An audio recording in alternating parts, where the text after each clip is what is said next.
我哋今日介紹嘅係三項鐵人啦，然後我哋係 Group One。首先我哋會講Part A 先啦。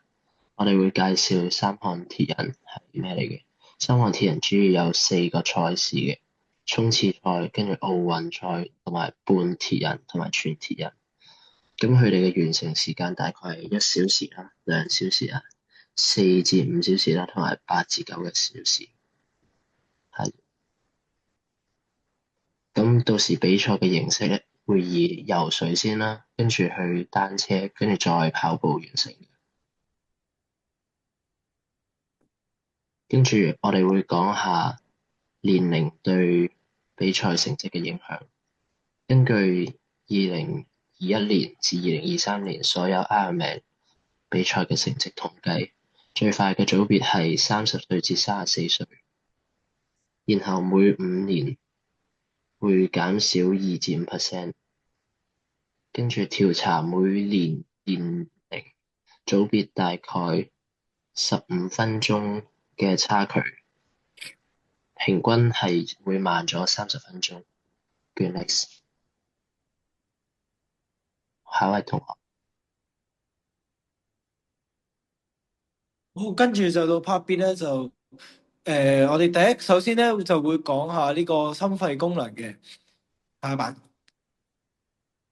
咁喺呢個三個鐵人入邊咧，咁點樣量度佢嗰個心肺功能咧？佢最重要嘅指標咧就係嗰個最大攝氧量啦，即係佢哋嘅 VO2 max 啦。呢個係衡量心肺耐力嘅其中一個標準啦，係顯示到你嘅身體最大氧氣嘅吸收能力。咁當然仲有其他方法可以測量到運動員嘅嗰個心肺耐力嘅。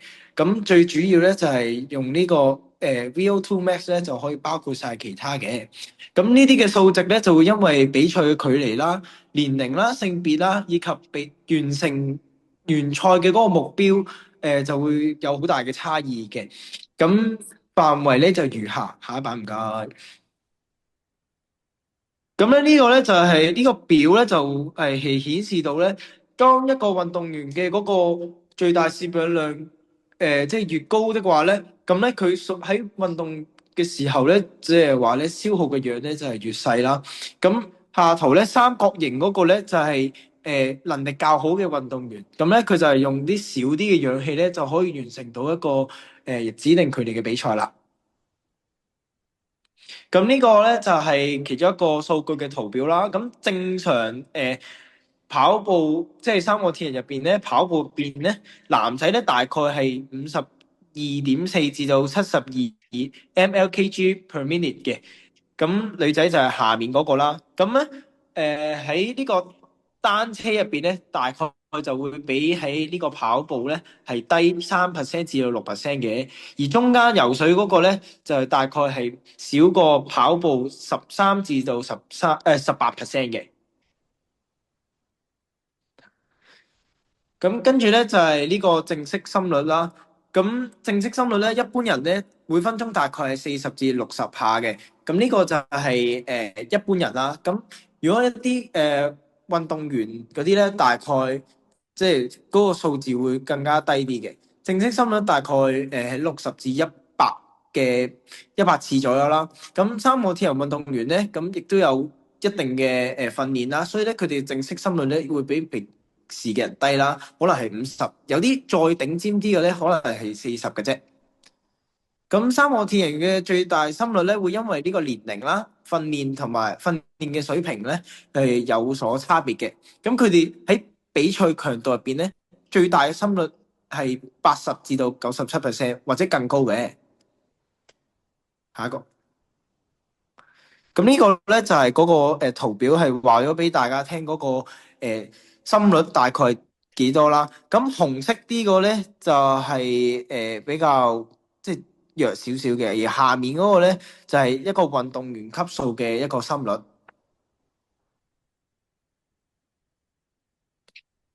咁亦都可以睇翻呢個啦，呢個圖表啦。咁咧就係大概話咗俾你聽咧，你每個人嘅年齡係幾多咧？正常人嘅嗰個跑步嗰個心率咧，大概就係咁咧可以見到咧，其實20歲嘅時候咧，佢哋最大心率範圍咧係100到170之間嘅。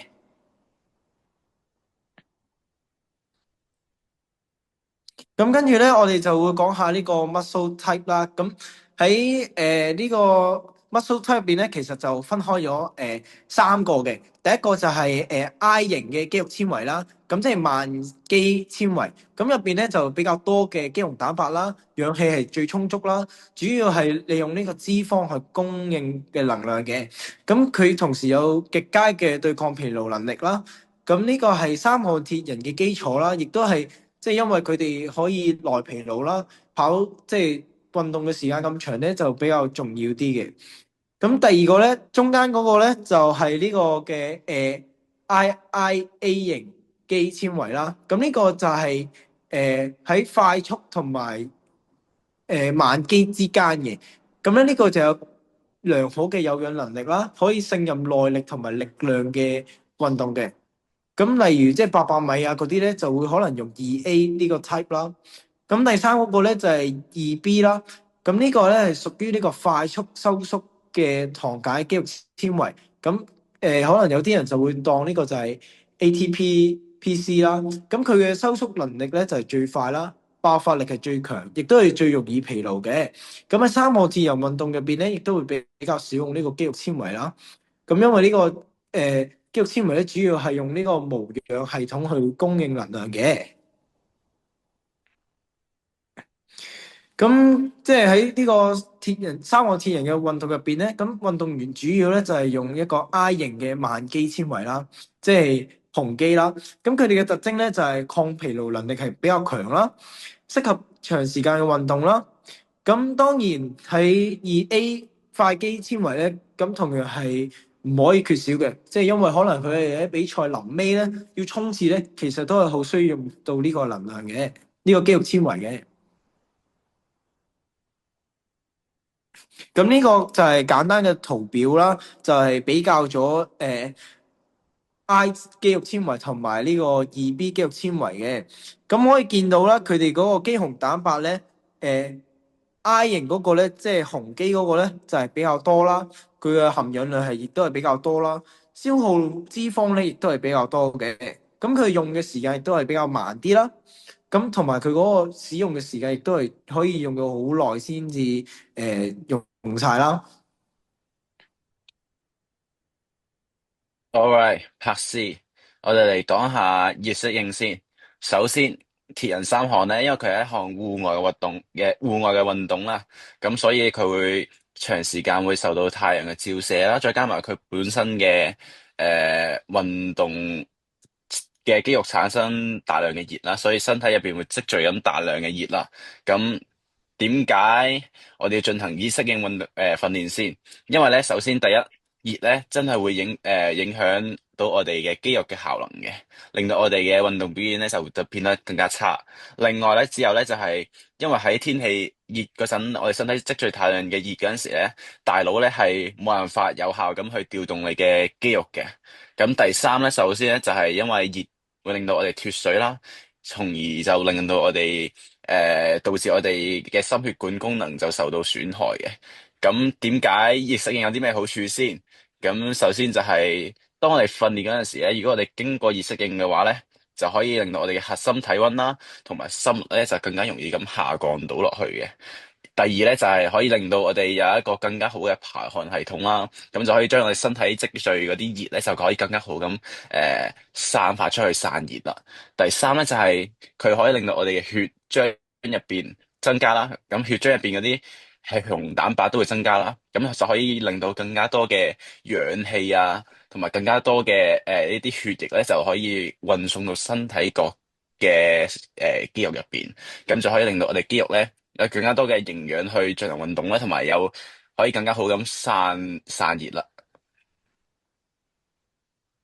好啊，好啊，咁而家就講一講呢個肌肉纖維密度啦。咁因為三項鐵人係一個複合性嘅運動啦，佢就結合咗游水啦、單車同埋長跑嘅。咁肌肉纖維密度咧就係最直觀咁樣可以幫助到一個運動員嘅運動時候嘅效率啦。咁即係通俗嘅嚟講，就係佢夠唔夠強壯啦。好，咁因為鐵人三項嘅運動員係會針對唔同嘅肌肉群進行一個高強度嘅訓練啦。咁呢個亦都係佢哋要提升肌肉纖維密度嘅其中一個原因啦，同埋亦都係影響到佢適應唔同項目嘅能力啦。咁提升咗佢肌肉纖維密度，未上一版未完。對話成默嘅。係，OK，我繼續。咁因為增加咁點解要進行呢個肌肉纖維密度嘅提升咧？因為增加個肌肉纖維數量同埋環接面嘅面積咧，就可以有效提高到肌肉收縮時候產生嘅力量啦。咁就可以幫助到運動員提升佢嘅效率啦。好啦，下一版。好，咁跟住就係呢個嘅提升肌肉嘅耐力啦。好，咁因為三項鐵人佢嘅運動嘅距離好長啦，亦都包含住三個嘅項目啦。咁對於運動員嘅肌肉耐力嘅要求係好高嘅。咁點解要提升佢嘅耐力咧？就係因為長時間嘅高強度運動咧，就會導致運動員感到呢個好強嘅疲勞感啦。咁疲勞亦都會影響到運動員嘅表現，例如係可能佢嘅速度會下降啦，注意力唔集中咁樣。咁耐力唔夠嘅運動員咧，喺比賽入邊都好容易發生意外嘅。咁透過提升佢嘅肌肉耐力啦，運動員可以減少比賽入邊感到嘅疲勞啦，係維持一個高強度嘅運動表現啦，亦都可以增強肌肉嘅氧氣吸收能力啦，改善佢嘅血液循環。咁最重要嘅就係咧，提高咗佢嘅肌肉耐力之後咧，可以有助於佢保持一個最良好嘅運動模式啦，去降低佢受傷風險嘅。Next，好啦，而家要講呢個 energy system 啊。energy system 咧，主要分為三個類別嘅。第一個就係呢個磷酸原系統咯，跟住就呢個乳酸系統，然之後就係呢個有氧嘅系統嘅。咁呢三個系統咧，佢又唔係一個獨立嘅開關嚟嘅，而係一個類似汽車嘅波箱一樣啦。佢係根據你嘅運動強度而無縫咁去銜接啦，同時咁去運作，但係貢獻嘅比例都唔同嘅。好似呢幅圖咁啦，俾出嘅數據見到咧，呢個乳酸系統係佔咗最少嘅時間，而有氧系統咧就佔咗最多嘅時間。而呢個乳酸系統咧就係中間。首先呢個講下呢個磷酸原系統咯，佢嗰個三人鐵人比賽入面咧，喺比賽開始嘅時候，跳水出發嗰陣啦，踩單車上斜衝刺有同埋跑步臨尾嗰段衝刺嗰刻咧，會俾到一個大概18至30秒嘅時間去極高強度嘅能量㗎。而乳酸系統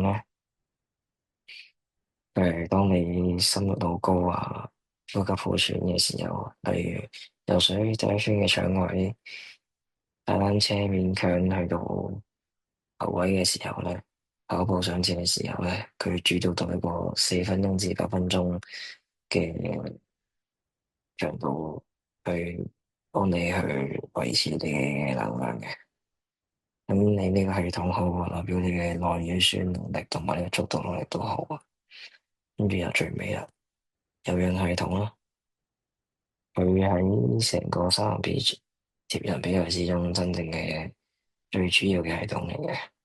因為你95%嘅時間咧，78至85%嘅時間咧，佢喺踩車同跑步呢個穩定需要去維持耐力嘅時候咧，佢都係燃燒緊你嘅脂肪嘅。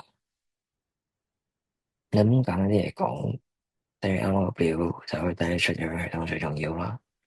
其次啊，就係你游水同埋最尾運動跑步嘅時候咧，要有最高強度嘅時候咧，就用到呢個乳酸系統同埋你嘅磷酸系統啊。而當時呢兩個 moment 咧，佢需要用到嘅高嘅爆發力啊。總結啦，然後我哋係介紹咗個三項鐵人嘅項目啦，然後同埋對比咗個唔同嘅年齡組啊、性別啊，跟住第二部分介紹咗生理嘅需求同埋能量系統啦，有心肺功能啦，跟住正式心率啦。正式心率咧，運動員就係會比普通人會低啦。有肌肉類型就主要係有胸肌嚟做主導啦，喺比賽入邊。然後同埋個系統就係、最主要嘅系統就係有個系統啦，喺個比賽入邊。同埋第三部分啦，然後就我哋嘅生理效應啊，即係運動三項鐵人要嘅生理效應，就熱效應啦，就幫助運動員排熱嘅，跟住可以係咯。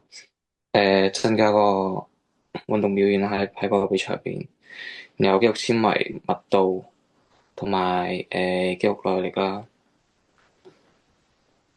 OK。